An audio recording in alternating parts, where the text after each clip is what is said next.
He guys welcome back to another video. So आज हम लोग यार यूनिट 2 डिस्कस करने वाले हैं। डेटाबेस मैनेजमेंट की हमारी सीरीज़ का ये वाली दूसरी वीडियो रहेगी। तो लेट्स गेट स्टार्टेड, है ना। तो फर्स्ट रहेगा यार हमारा, एक तो चैप्टर का नाम वाम भी पढ़ लेते पहले कि क्या नाम है, रिलेशनल एंड ईआर मॉडल। तो रिलेशनल और ईआर मॉडल के बारे में कुछ तो होगा, ठीक है। सबसे पहले रिलेशनल के बारे में जान लेते हैं। रिलेशनल क्या होता है? रिलेशनल सिंपली अगर मैं सिंपल लैंग्वेज में कहूँ कि एक टेबल होता है, किसी भी चीज़ को रिप्रेजेंट करना in the form of table. Table पता है ना क्या होता है? जिसके अंदर रोज हैं, ठीक है, और जिसके अंदर कॉलम्स भी हैं, तो उसे हम लोग टेबल कहेंगे, ठीक है। In the form of table हम लोग किसी भी चीज़ को रिप्रेजेंट करते हैं तो हम लोग उसे कहते हैं रिलेशन, ठीक है। अब रिलेशनल पता चल गया हम लोगों को। रिलेशनल क्या है? रिलेशनल मॉडल मतलब किसी भी चीज़ को टेबल की फॉर्म में रिप्रेजेंट करने का एक पूरा मॉडल बना रखा है, ठीक है। ईआर मॉडल क्या है वो मैं अभी थोड़ी देर में बताऊंगी आपको। अभी के लिए हम लोग ना कुछ टर्मिनोलॉजीज देख लेते हैं कि हम लोगों को ना ये नाम ना बहुत ज़्यादा कंफ्यूज करने वाले हैं, क्योंकि बहुत ज़्यादा बार आएंगे और कभी कभी अगर हम लोगों को ये वाली चीज़ मैंने नहीं बताई आपको तो फिर आपको बहुत ज़्यादा कंफ्यूज होने वाला है, ठीक है। तो मैं इसलिए पहले से बता के चल रही हूँ वाली चीज़, और बुक के अंदर भी है, तो ठीक है ना। तो first of all is tuple. What is tuple? Tuple क्या होता है? टपल एक ना मतलब किसी भी एक रो को हम लोग टपल कहेंगे।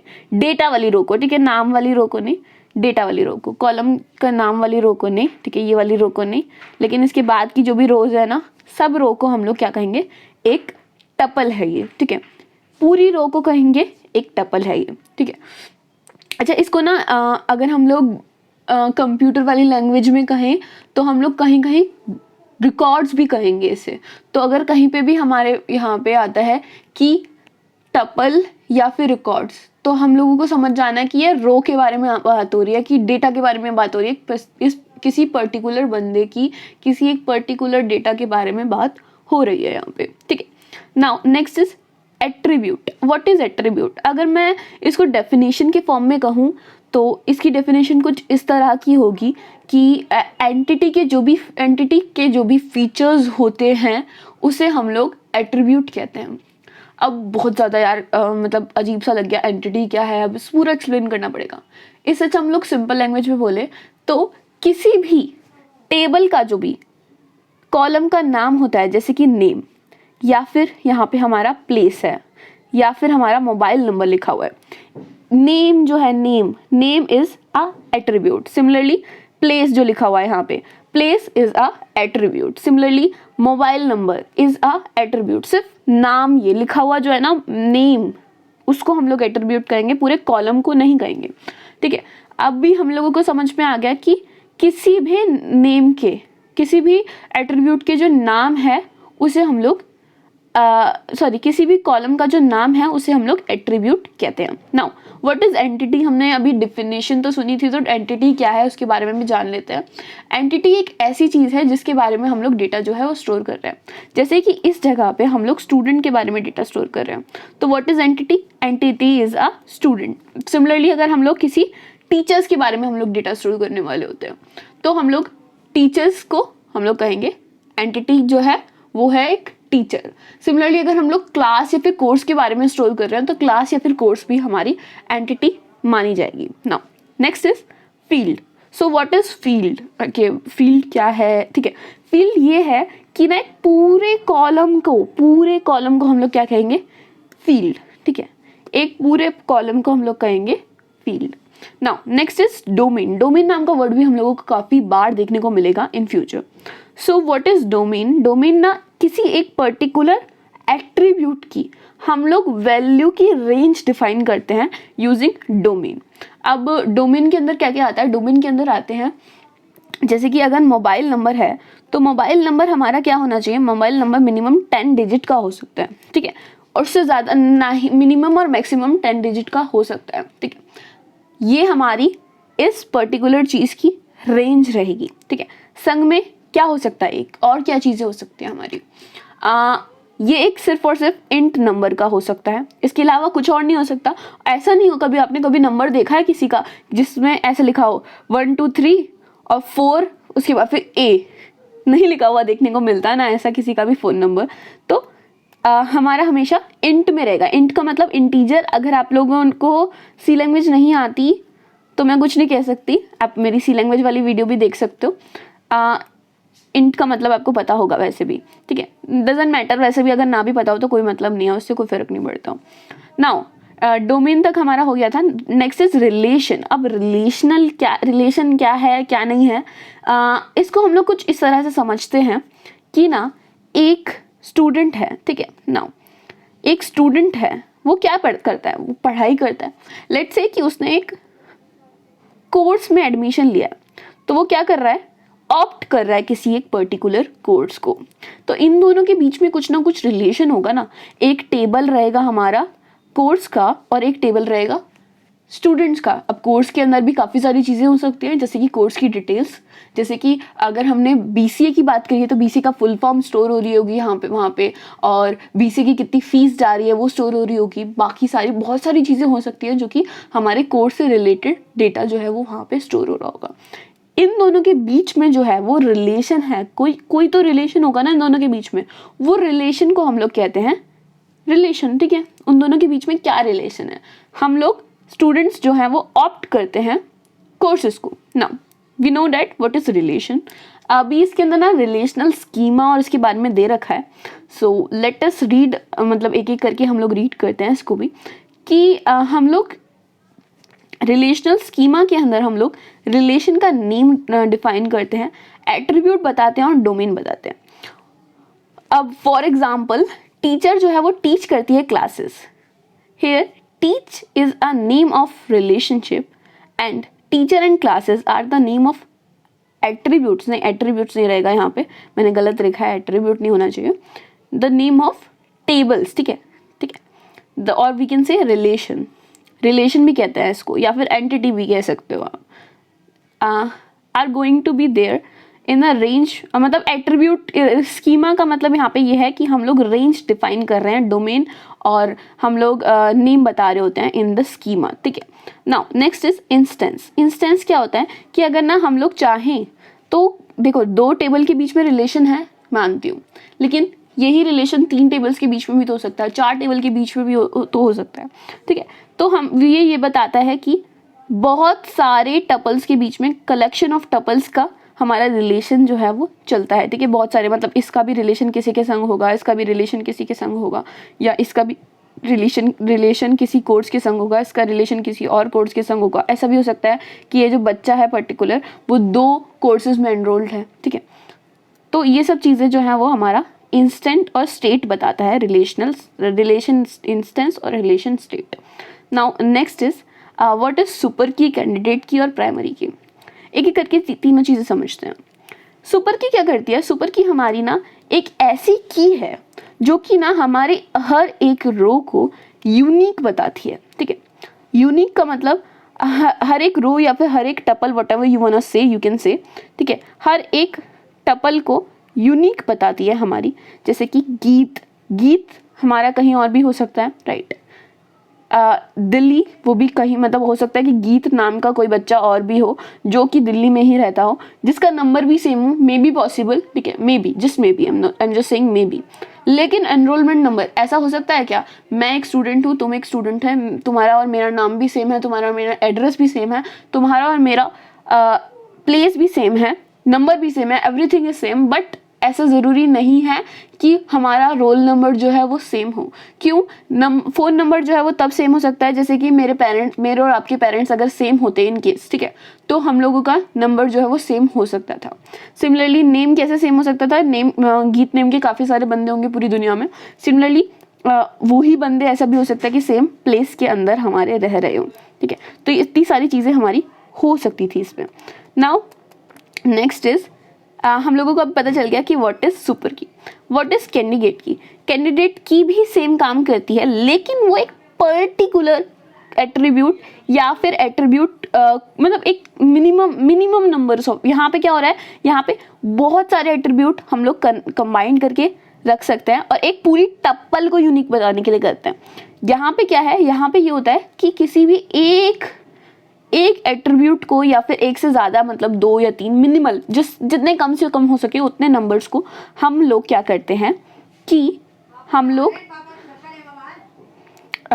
लोग उसे मतलब लेते हैं, वो उसकी जो भी वो कैंडिडेट की जो भी वैल्यू है वो यूनिक होनी चाहिए हमेशा, ठीक है, एग्जिस्ट करनी चाहिए। ऐसा भी हो सकता है जैसे कि लेट्स से कि फ़ोन नंबर की अगर मैं बात करूँ, हो सकता है तुम्हारे पास फ़ोन नंबर है, मेरे पास ना हो, राइट।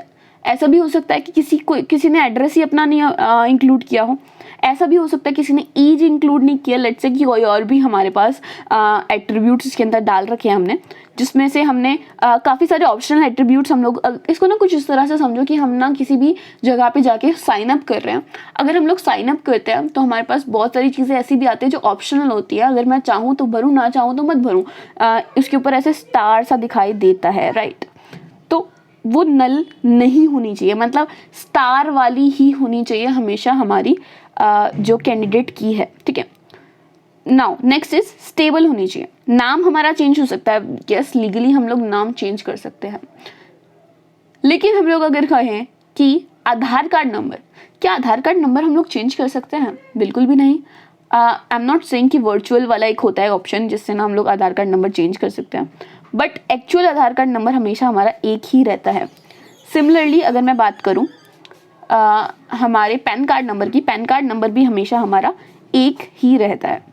तो स्टेबल रहना चाहिए, मतलब कोई भी ऐसी अगर हम लोग कैंडिडेट की हम लोग चूज़ कर रहे हैं तो हमेशा वो स्टेबल रहनी चाहिए। मिनिमम सेट ऑफ एट्रीब्यूट होने चाहिए, मतलब कम से कम होने चाहिए, बहुत जितने कम हो सके उतने कम, ठीक है।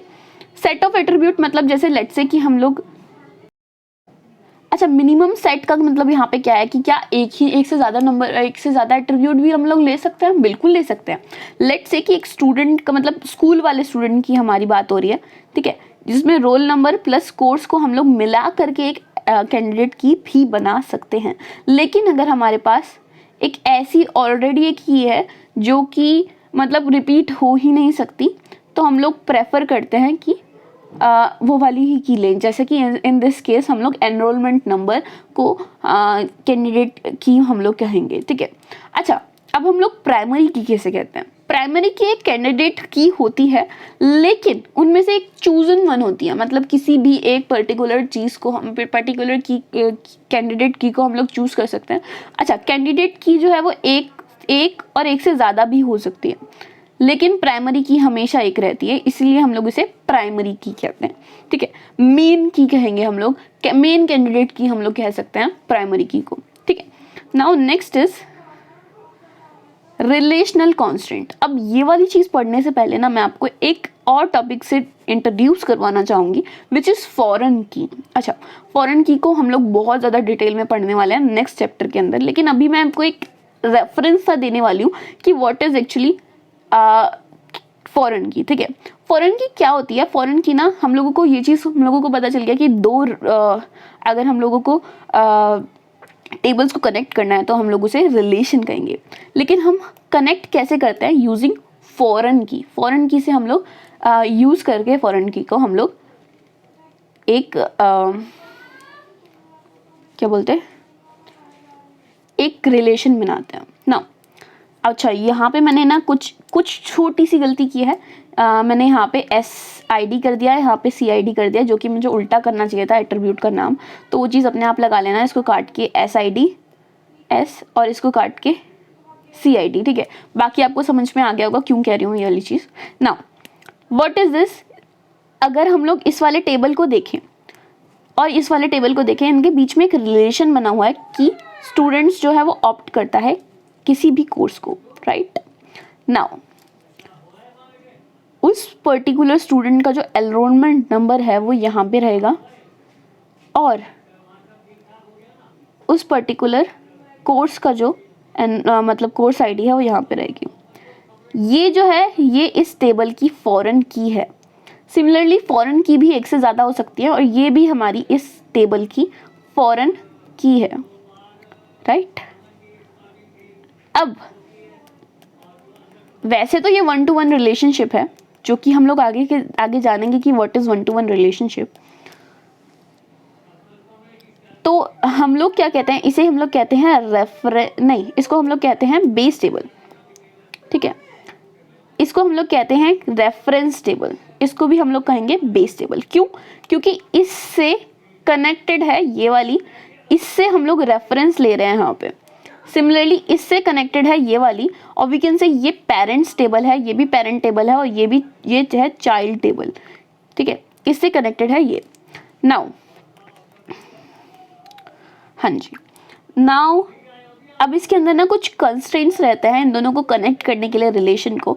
तो वो क्या क्या कंस्ट्रेंट रहेंगे, मतलब कि ना constraint, what is constraint? First of all constraint क्या करता है, कंस्ट्रेंट के ऊपर जिम्मेदारी होती है सारी की सारी कि ना जो डेटा है वो हमेशा करेक्ट रहे, ठीक है। फॉर एग्जाम्पल डोमेन, अगर हम लोग डोमेन की बात कर रहे हैं तो हमें पता है कि किसी भी एक पर्टिकुलर एट्रीब्यूट के अंदर यही चीज़ स्टोर हो सकती है। जैसे कि हम लोग अगर किसी भी रेंज डिफाइन कर रहे हैं, इन टाइप का स्टोर करवा रहे हैं, स्ट्रिंग टाइप का स्टोर करवा रहे हैं, कैरेक्टर टाइप का स्टोर करवा रहे हैं, तो ये सब तरीके के हमारे डेटा टाइप होते हैं, जिसके बारे में हम लोग और डिटेल में आगे नेक्स्ट ब्लॉक्स में जानेंगे, आई थिंक सो। तो हम लोगों को पता है कि भाई अगर हमने इंट डिफाइन किया तो हमें इंट टाइप का ही हमारा डेटा जो है वो स्टोर होगा। इससे हमारा क्या है कि इसको हम लोग कहते हैं डोमेन कॉन्स्टेंट, ठीक है। नाउ नेक्स्ट इज प्राइमरी की कांस्टेंट। व्हाट इज प्राइमरी की कांस्टेंट? फर्स्ट ऑफ ऑल, ठीक है, प्राइमरी की से क्या होता है कि एक प्राइमरी की एक यूनिक की है। अगर किसी भी जगह पे प्राइमरी की लिख गई ना तो वो रिपीट नहीं हो सकती। यहाँ पे अगर मैंने लिख दिया कि 1 तो ये प्राइमरी की बन ही नहीं सकती। अगर कहीं पे भी हम लोग प्राइमरी की को फिर से यूज कर रहे हैं तो हमें क्या होगा, एरर थ्रो होगा। इससे क्या फायदा होता है कि ना अगर लेट्स से कि मैंने एक डेटा जो है वो फिल किया है यहाँ पे, जिसमें गीत, अमित, सोहम और अमन नाम के कुछ बंदे हैं, वो हमारे स्टोर्ड हैं, ठीक है। अब मेरा कोई कुलीग है, वो भी यही डेटा स्टोर करना चाहता है, और वो जब डेटा जैसे ही स्टोर करने के लिए जाएगा उसे पता चल जाएगा कि नहीं, गीत नेम का जो एनरोलमेंट नंबर 1 है वो ऑलरेडी स्टोर्ड है, तो हमें ज़रूरत नहीं है फिर से स्टोर करने की। Now what is integrity constant? Integrity constant दो डेटा, मतलब जो हमारे रेफरेंस टेबल वाले डेटा होते हैं, ठीक है, मतलब फॉरेन की वगैरह होती है, तो उसके लिए हमारा यूज़ होता है इंटीग्रिटी कांस्टेंट। नाउ ये क्या करता है, ये जैसे हमारा जब भी वो बताता है कि जब भी हम लोग इंसर्ट कर रहे हैं बेस टेबल के अंदर तो हमें कोई भी दिक्कत नहीं आएगी, लेकिन हम लोग जब भी इंसर्ट कर रहे हैं रेफरेंस टेबल के अंदर या we can say child table के अंदर, तो उस टाइम पे क्या क्या दिक्कतें आएंगी हमें। नंबर 1, ऐसा हो सकता है कि रेफरेंस टेबल के अंदर जो भी वैल्यू आ रही है, जैसे कि 4, वो हमारी बेस टेबल के अंदर हो तो कोई दिक्कत नहीं है। लेकिन अगर हम लोग रेफरेंस टेबल के अंदर कोई भी वैल्यू डाल रहे हैं, वो हमारी बेस टेबल के अंदर होनी ही होनी चाहिए।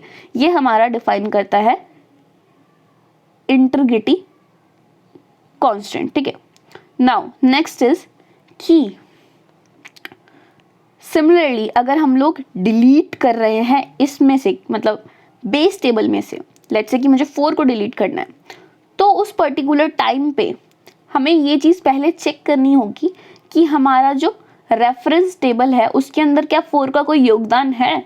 अगर है तो पहले उस वाली जगह से कुछ डिलीट करो, तब यहाँ से डिलीट करो। इससे क्या होगा कि लेट्स से कि कोई एक बच्चे का एडमिशन हुआ है किसी भी स्कूल में, ठीक है, अब वो बच्चा पास हो चुका है, तो हम लोग क्या करेंगे, हम लोग अपने डेटाबेस से उस पर्टिकुलर बच्चे का नाम जो है वो रिमूव कर देंगे, राइट। लेकिन अगर हम लोग ऑप्ट वाले टेबल के अंदर ऑलरेडी स्टोर करके रखेंगे कि वो बच्चा जो है वो BCA पढ़ रहा है, तो क्या होगा, तो मतलब गलत हो जाएगा ना। एक जगह पे कह रहा है कि हमारे पास स्टूडेंट के डेटाबेस के अंदर हमारे पास ये वाला डेटा है ही नहीं, लेकिन एक जगह पे यहाँ पे लिखा हुआ है कि वो जो है वो बच्चा पढ़ रहा है ऑलरेडी, तो ये चीज़ गलत होगी। तो इस चीज़ को हटाने के लिए हम लोग ये वाला अपडेट वाला करते हैं, ठीक है। Now we know insertion, we know delete, ठीक है। नाउ लेट्स से अपडेट, ठीक है। हम लोग जब भी इसके अंदर अपडेट कर रहे होंगे तो अपडेट करने से पहले ये चीज़ चेक करनी है कि यहाँ पे भी ये वाली चीज़ है या नहीं है। अगर है तो या तो इसे भी अपडेट करो, ठीक है, या तो इसे भी अपडेट करो, या फिर सब मतलब यहाँ पे अपडेट करो, यहाँ पे नल सेलेक्ट कर दो। नल का मतलब है कुछ भी नहीं, मतलब कोई भी बच्चा ऐसा नहीं है, मतलब वो बच्चा ऐसा है ही नहीं, वो बच्चा अवेलेबल ही नहीं है जो कि कोर्स 1 पढ़ रहा है, ठीक है। लेट्स से कि मुझे 4 को डिलीट मारना है, तो ऐसा कोई बच्चा मैं यहाँ पे मतलब बिल्कुल नल कर देंगे, यहाँ पे कोई और डेटा स्टोर हो जाएगा, या फिर ये पूरी जो फाइल वो है रिकॉर्ड है उसको नल कर देंगे, जिससे हमारा ये जो डेटा है वो मतलब हट जाएगा। Simply I just want to say that now here it is update. अच्छा, इसमें ना 2 तरीके होते हैं जब भी हम लोग रिस्ट्रिक्शन लगाते हैं। तो रिस्ट्रिक्शन लगाने के टाइम पे हम लोग 2 तरीके बताते हैं, यहाँ पे मैं लिखने वाली हूँ, क्योंकि वाइट है ना तो क्लीन दिखेगा आपको। 1 इज रिस्ट्रिक्टेड और सेकेंड स्पेलिंग गलत है मुझे पता है, ठीक है, अपने आप कर लेना ठीक। नाउ नेक्स्ट इज कास्केड, ठीक है। इसकी स्पेलिंग मैं सही लिखूंगी क्योंकि इसकी स्पेलिंग काफ़ी लोग गलत सोच रहे होंगे, ठीक है। अरे बाबा रे, अरे नहीं हो रहा रे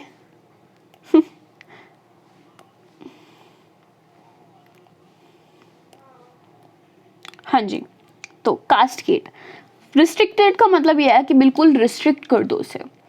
कास्केड का मतलब ये है कि जो चीज़ यहाँ हो रही है वही चीज़ यहाँ पे भी कर दो, ठीक है। जो चीज़ बेस टेबल में हो रही है, या जो चीज़ जिस भी चीज़ पे हम लोग अपडेट कर रहे हैं, इंसर्ट कर रहे हैं, डिलीट कर रहे हैं, जिस भी टेबल के अंदर, वही सेम चीज़ हमारे दूसरे वाले टेबल के अंदर भी कर दो। ये 2 तरीके होते हैं। रिस्ट्रिक्टेड मतलब कि पहले तो करने ही मत दो, अगर होता है तरीका ये वाला लगाते हैं हम लोग, तो करने ही मत दो मतलब एरर थ्रो कर दो। यहाँ पे है कि करो तो फिर दूसरी जगह पे भी कर दो, ठीक है। So we know about everything, मतलब हमने रिलेशनल कांस्टेंट भी पढ़ लिया है।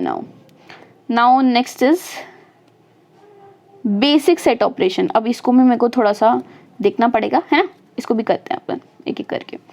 Now here we will be able to learn what is union first of all, ठीक है। यूनियन क्या होता है? यूनियन को हम लोग कुछ इस तरह से डिनोट करते हैं यू करके, ठीक है। और यूनियन आपने सेट्स वाला अगर आपने चैप्टर पढ़ा हो, मैथ्स के अंदर हमारा सेट चैप्टर आया था एक, अरे बाबा रे, सेट चैप्टर आया था, तो वो अगर आपने पढ़ा हो तो आपको पता होना चाहिए। उसमें क्या होता था कि ना जो भी डेटा है उस सबको एक संग करके लिख देते थे, लेकिन लेकिन लेकिन लेकिन लेकिन अगर कोई एक ऐसा डेटा भी है जो कि इस जगह पे भी है और इस जगह पे भी है, तो उसे हटा दो, ये बताता था वो। मतलब उसे हटाओ नहीं, उसको एक बना के लिख दो, 2 बार मत लिखो, ठीक है। तो यहाँ पे हमारा यूनियन, अगर हम लोग x यूनियन y करेंगे तो हमारे पास क्या आएगा? हमारे पास आएगा a, b और c। नाउ c, ठीक है। Now next is what next is insertion, ठीक है। इंसर्शन क्या बताता है? इंसर्शन कहता है सिमिलरली कॉमन थिंग्स को हम लोगों को कॉपी करना है। जैसे कि इसके अंदर ए कॉमन है और यहाँ पे भी एक, ये इन दोनों में एक कॉमन है, तो ए को जो है वो बता दो कि एक कौन सा वाला जो है वो कॉमन है। एक्स इंसर्शन बी करेंगे हम लोग, एक्स इंसर्शन वाई करेंगे हम लोग, तो हमें ए निकल करके आ जाएगा हमारे पास। ए एट्रीब्यूट की जो भी डेटा होगी पूरी आ जाएगी, A1 A2 A3 पूरा डेटा आ जाएगा लिखा हुआ। नाउ नेक्स्ट इज डिफरेंस, ठीक है। डिफरेंस की हम लोग बात करेंगे।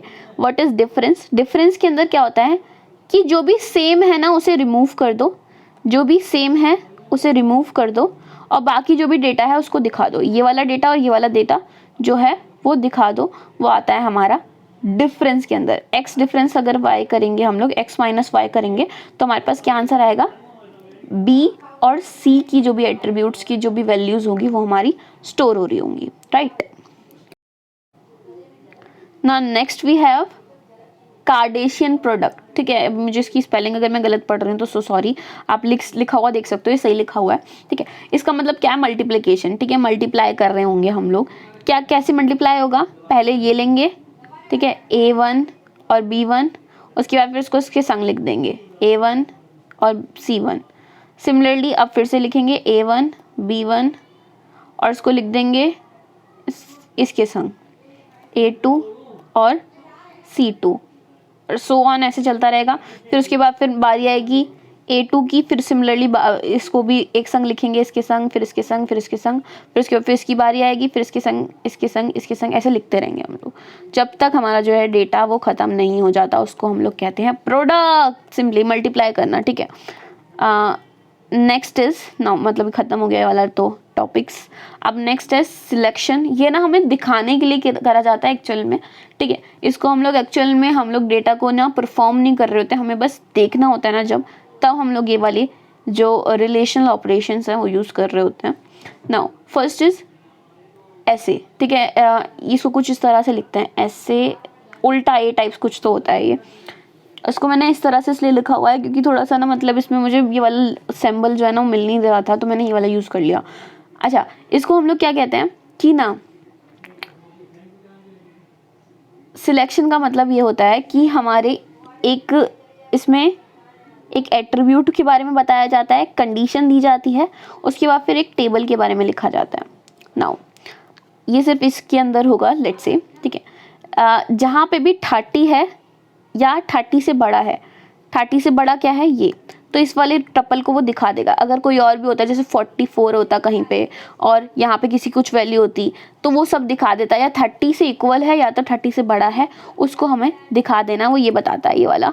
सो सिलेक्शन है, ठीक है, बस दिखाना है, it's just that, nothing else. या उसे सिलेक्ट करके कहीं और डालना है, इट्स अप टू यू, ठीक है। किसी और टेबल के अंदर डालना है, कुछ और करना है, ये आपके ऊपर है। Now next is projection, project, ठीक है। प्रोजेक्ट का मतलब ये है कि प्रोजेक्ट कर दो किसी एक एट्रीब्यूट को, एक एट्रीब्यूट ए भी लिख सकते हो चाहे ए कॉमा बी भी लिख सकते हो, ठीक है। एट्रीब्यूट्स के नेम लिखने हैं, कुछ भी हो सकता है। अब ए लिखा हुआ है यहाँ पे तो ए लिख दो, ए कॉमा बी लिख दो, ए कॉमा सी लिख दो, एक्स के अंदर से अगर हम लोगों को करना है तो। उसके बाद फिर टेबल का नाम लिखते हैं हम लोग। अगर हम लोग ये लिखेंगे ये, तो हमारा क्या प्रोजेक्ट हो जाएगा। अगर हम लोग इसको छुपा दें पूरा, ये वाला जो कॉलम है, तो ये पूरा जो है ना कॉलम वो हमारा शो हो जाएगा। होप आपको ये वाली चीज़ समझ में आ रही हो क्या क्या है। बहुत सारे टॉपिक्स हैं, मुझे पता है कि अंडरस्टैंड इट, बहुत ज़्यादा दुख है। Okay, next is division. Division जैसे हम लोगों ने यहाँ पे किया था ना लास्ट में कार्टेशियन प्रोडक्ट में, वैसा ही है, बस उसका उल्टा हो जाएगा, ठीक है। ये जो आंसर आया था हमारा यहाँ पे, उसको इससे डिवाइड किया जाएगा, उसके बाद फिर हमारे पास आंसर आ जाएगा। जैसे कि मैंने यहाँ पे लिख भी रखा है, z डिवाइडेड बाय x, हमारा जो है वो आंसर आ जाएगा। बस यही है इसमें, ठीक है। Now next is types of attributes. अब एट्रीब्यूट्स के टाइप्स के अंदर ना मैंने यहाँ पे एंटिटी की डेफिनेशन भी लिख रखी है, जहाँ पे मैंने पहले लिखा हुआ था, बताया था आपको ये वाला टॉपिक, लेकिन मेरे को तब मुझे लगा कि तब बता देना ज़रूरी है, लेकिन यहाँ पे डेफिनेशन लिख रखी है, अगर आप चाहो तो ये भी लिख सकते हो। Next is types of attributes. अब टाइप्स ऑफ एट्रीब्यूट्स क्या होते हैं, एट्रीब्यूट के कितने टाइप्स होते हैं, हमारे पास 6 टाइप्स हैं मेनली, जो बुक्स के अंदर दे रखे हैं। बाकी और भी टाइप्स सुनने को मिलेंगे आपको अगर आप किसी और की वीडियोस देखोगे, लेकिन इग्नू की से रिलेटेड वीडियो देख रहे हो तो इग्नू वाले बुक्स के अंदर जो भी हम लोगों ने लिख रखा है वही हम लोग कॉपी करके बताएंगे, ठीक है। Now here we have simple and composite. अब कंपोजिट एंड सिंपल का क्या मतलब है कि लेट्स से कि मैंने किसी यूज़र से डेटा लिया है एंड वो लिया है DOB का, ठीक है। अब DOB में डेट होती है, डेट होती है पूरी, ठीक है, जिसमें से फर्स्ट इज मंथ, डे और ईयर, ठीक है, ये तीनों चीज़ें होती हैं। अगर मैं चाहती हूँ, जस्ट मी, अगर मैं चाहती हूँ ये चीज़ कि इसमें जो मंथ है, डे है और ईयर है उसको अलग अलग चाह के लिखना चाहती हूँ, तो उसे हम लोग क्या कहेंगे, अलग अलग लिखना। जो भी एट्रीब्यूट जो है वो डिवाइड हो सकता है, जैसे कि DOB हमारी जो है वो डे, मंथ और ईयर में डिवाइड हो सकती है। अगर मैं डिवाइड करके स्टोर कर रही हूँ तो उसे कंपोजिट कहेंगे, और अगर नहीं कर रही हूँ तो उसे सिंपल एट्रीब्यूट कहेंगे, ठीक है ना। मतलब आगे जाके हम लोग अगर उसे प्रोसेस करके ऐसा कुछ कर रहे हैं तो।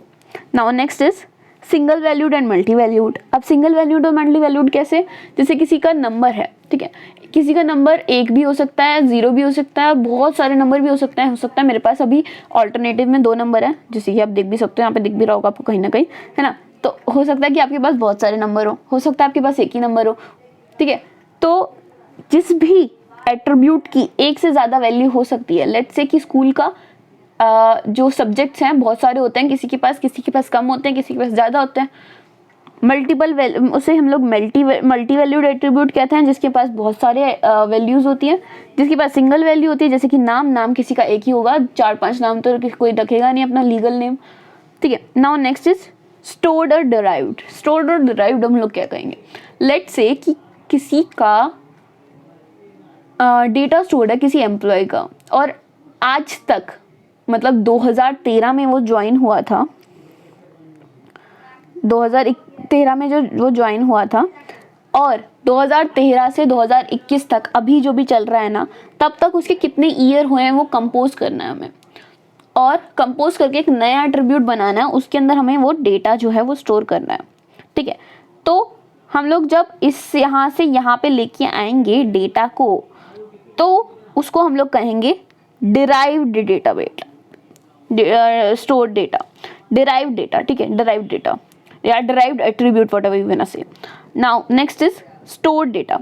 हम लोग डेट ऑफ बर्थ या नेम या कुछ भी, ठीक है, उसको लेते हैं, डायरेक्टली स्टोर कर देते हैं। What is this, this is a stored data. अब ये ना मतलब डिफरेंस बता रखा है इन दोनों के बीच में, ये सिंपल और कंपोजिट के, सिंगल वैल्यूड और मल्टी वैल्यूड के, स्टोर्ड और ये से, लेकिन एक्चुअल में ऐसा कुछ भी हम लोग अगर हम लोग DBMS सीखेंगे तो कुछ भी काम नहीं आएगा, ये बस ये फालतू की मतलब सिखाने के लिए दे रखा है हमें, ठीक है। लेकिन एग्जाम्स में आएगा तो याद रखना ये चीज़ें। Now next is relationship. अब रिलेशनशिप के ऊपर कुछ बहुत सारी चीज़ें दे रखी हैं इन्होंने। Number 1 is set relationship set. Relationship set क्या होता है कि एक से ज़्यादा सेम टाइप के अगर रिलेशंस हम लोगों को देखने को मिल रहे हैं तो उसे हम लोग रिलेशनशिप सेट कहेंगे। डिग्री क्या होती है, जैसे कि तीन एंटिटीज़ के बीच में रिलेशन है तो हम लोग उसे 3 कहेंगे। 3 इज इस वाले रिलेशन की जो डिग्री है वो 3 है, ठीक है। 4 टेबल्स के बीच में हम लोग रिलेशन बना रहे हैं तो उसकी उस वाले रिलेशनशिप की डिग्री जो है वो 4 है, ठीक है। ऐसे ही हम लोग एनरी भी कहते हैं, एनरी रिलेशनशिप, जिसके अंदर बहुत and numbers of relation and number of relations are included in that relation, entities are included in that relation, ठीक है। now next topic is relationship cardinality, ठीक है। इसको मैं बहुत अच्छे से एक्सप्लेन करूंगी नेक्स्ट वीडियो के अंदर गाइज, अभी बहुत ज़्यादा बड़ी वीडियो हो गई है, आई कैन अंडरस्टैंड दैट। तो अब ये वाले यूनिट 2 का ना पार्ट 2 भी बनेगा, इसको मैं एक्सप्लेन करूंगी, स्पेशली इसके लिए वीडियो बनाऊंगी, ठीक है। नेक्स्ट इज डायग्राम जो है, ये डायग्राम थोड़ा सा सिंपल था तो मैंने सोचा कि ये वाला टॉपिक जो है ना वो अभी ऐड कर लूँ। तो यहाँ पे क्या क्या है, एंटिटी है, ठीक है। एंटिटी को हम लोग कैसे स्टोर करते हैं, बॉक्स के जरिए में। रिलेशन हम लोग कैसे स्टोर करते हैं, डायमंड से। वीक एंटिटी क्या है, वीक एंटिटी मैं बता देती हूँ, ठीक है। वीक एंटिटी क्या होती है, एक ऐसी एंटिटी होती है जो कि जिस भी टेबल की प्राइमरी की जो है ना वो फॉरेन की को लेके बनाई गई है, ठीक है, उसे हम लोग वीक एंटिटी कहते हैं। मतलब उसकी खुद की डिटेल्स के अंदर खुद की क्या कहते हैं, खुद की प्राइमरी की नहीं है, किसी और की ली हुई प्राइमरी की है, तो उसे हम लोग वीक एंटिटी कहते हैं। सिमिलरली एट्रीब्यूट्स हम लोगों को पता है, बाकी सब तो फालतू की चीज़ें हैं। डिराइव्ड एट्रीब्यूट भी हम लोगों को पता है। डिराइव्ड एट्रीब्यूट थोड़े से काम किया है। की एट्रीब्यूट क्या होता है, की एट्रीब्यूट का क्या नाम है, कैंडिडेट की एट्रीब्यूट जो भी होते हैं वो हमारे की एट्रीब्यूट होते हैं। नाउ कंपोजिट एट्रीब्यूट भी हम लोगों को देखने को मिल गया कि एक से ज़्यादा जिसकी वैल्यूज़ हम लोग रख सकते हैं। और क्या है, identifying relationship, I don't know about that, ठीक है। ये बुकिश लैंग्वेज है, फालतू की चीज़ें भी ऐड कर रखी होती हैं कुछ और ये काम भी नहीं आएगा मैं सच बताऊँ तो। और बाकी तो कुछ भी नहीं है यार, ये 1 to 1 1 to many ये वाली चीज़ मैं आपको बताऊंगी नेक्स्ट वीडियो के अंदर। गाइज तब तक के लिए बाय बाय। अगर मेरी वीडियोस आपको अच्छी लग रही है तो please please please please subscribe कर देना, और तब तक के लिए बाय बाय।